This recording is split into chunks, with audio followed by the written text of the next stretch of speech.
Good morning, guys. Thanks for being here today. My name is Grace, and I'm here to talk to you a little bit today about advocacy at large, but also advocacy in Appalachia specifically. My research question is really based on what successful advocacy looks like. In comparison, I'm going to be focusing on central Appalachia in particular today, for those that are not familiar with the region. So focusing on states like West Virginia, Kentucky, Pennsylvania, and Virginia. And I wanted to do that by examining what advocacy looked like during the coal boom, primarily in like the 1900s, and the opioid era of the early 2000s. So first, it's essential that we define what advocacy is, understanding that advocacy can look like a lot of things in a lot of contexts. Today, I have defined advocacy as realized change brought about through direct action on the benefit of affected populations and vulnerable populations. For those of you that are unfamiliar with Appalachia, it is a region primarily made up of Black migrants that were escaping the South in post-slavery years, definitely a vulnerable population, as well as primarily Irish and Italian immigrants that were being persecuted in their home countries, but then continued to be persecuted in the United States when they settled here. And we're going to look at how advocacy, successful advocacy, uses three tools. The first is collectivism. It is essential that good advocates recognize that there are two kinds of collectivism in order to really forward movements. The first kind of collectivism is going to be structural.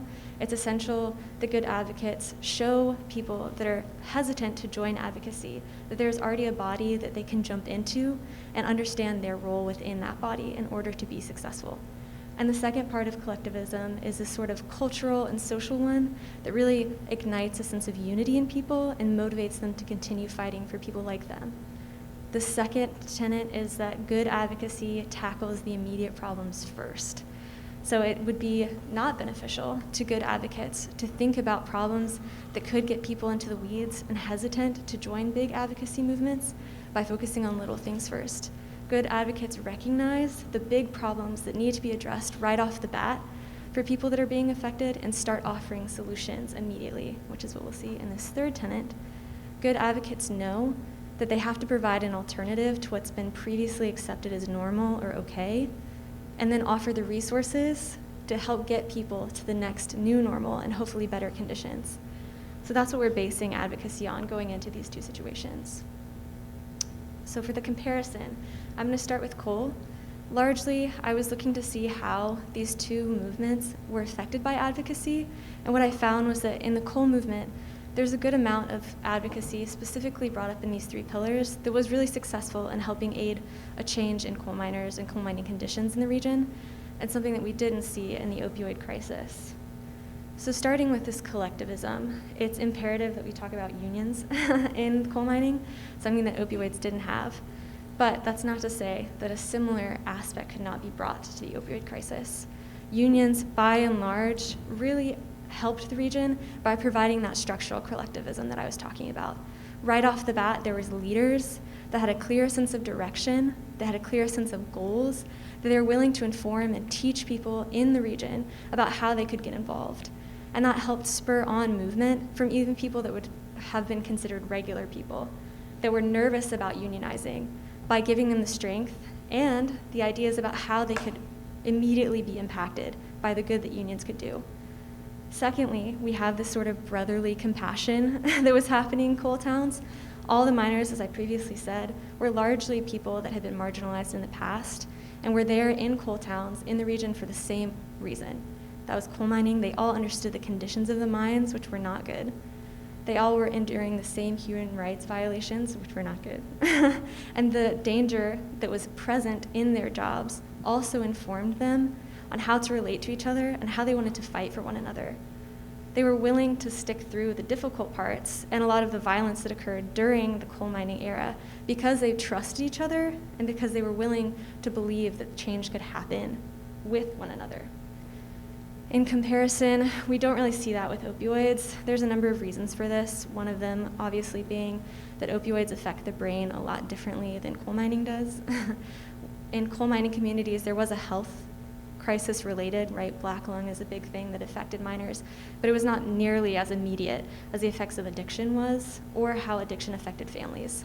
It was really, really difficult for families and communities and larger populations in Appalachia to collectivize because of the criminal aspect of opioids. People that were distributing opioids or other drugs like fentanyl and meth and heroin were being prosecuted and carried a lot of shame as well. In comparison, there was not a big element of shame in coal mining because people were all there for the same reasons. They felt that this is a product that they had benefited in, and that can't be said about opioids. Secondly, we're seeing the immediacy effect. The unions in coal mining communities knew exactly what to tackle right off the bat, and they provided resources to communities right off the bat to help them get out of the situations that they were in. Particularly in coal mining, there is a huge rise of violence when coal operators started implementing coal guards that were largely armed policing forces that were forcing people to come to mines and work under poor conditions for little pay, and would get violent when people decided they wanted to leave. This included forced evictions that happened with no notice, throwing large amounts of coal miners, but also their families out onto the curb with no aspect of being able to find better solutions, better jobs, or finding resources to help them. In that neglect, unions automatically stepped in.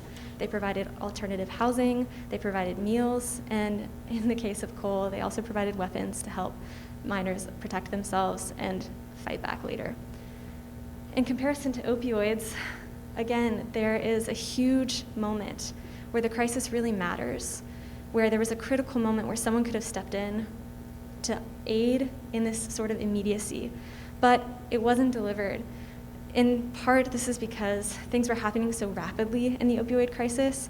The coal mining rebellions that were going on took a number of years, but death rates and overdose rates, as well as treatment options, were skyrocketing during this time of opioids and made it really, really difficult for people to offer solutions of any kind to opioid addicts. There was a large amount of lack of treatment facilities, especially those with methadone that really offered a small amount of opioids to help people get over their initial dope sickness. And it made it really difficult for communities to understand one another because they felt isolated in that shame. And then they were so concerned with trying to stop death that any resources that could have been allocated to other things were primarily being put on just stopping people from dying. Finally, we have the third, and that is alternatives, right? So unions really sought to keep in mind that the past normal of human rights abuses, neglect on the part of coal companies, a lot of this sort of like slave labor tendency was not going to be accepted anymore. They really challenged miners to believe that better conditions were available. They provided them with physical resources as well as the sort of like emotional support to believe that coal mining could be changed and would be changed for the better. In terms of opioids, because there's this lack of collectivism, it was really, really difficult for people to believe that anything could change. And by and large, unfortunately to say, I think that a lot of that hopelessness still really exists in the region. These people have been marginalized for a long time and really forgotten, and it's really difficult for them to believe, especially in the case of opioids that affects so many families and addiction running so rampant, it's difficult to treat.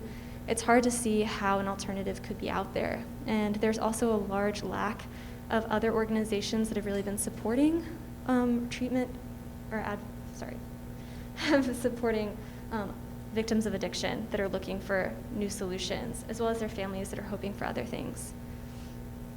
So I will say, as much of their differences, in both cases, large entities, that being the coal industry and the pharmaceutical industry, with roots outside of the region, took advantage of the communities within Appalachia, by and large because they believed that they could.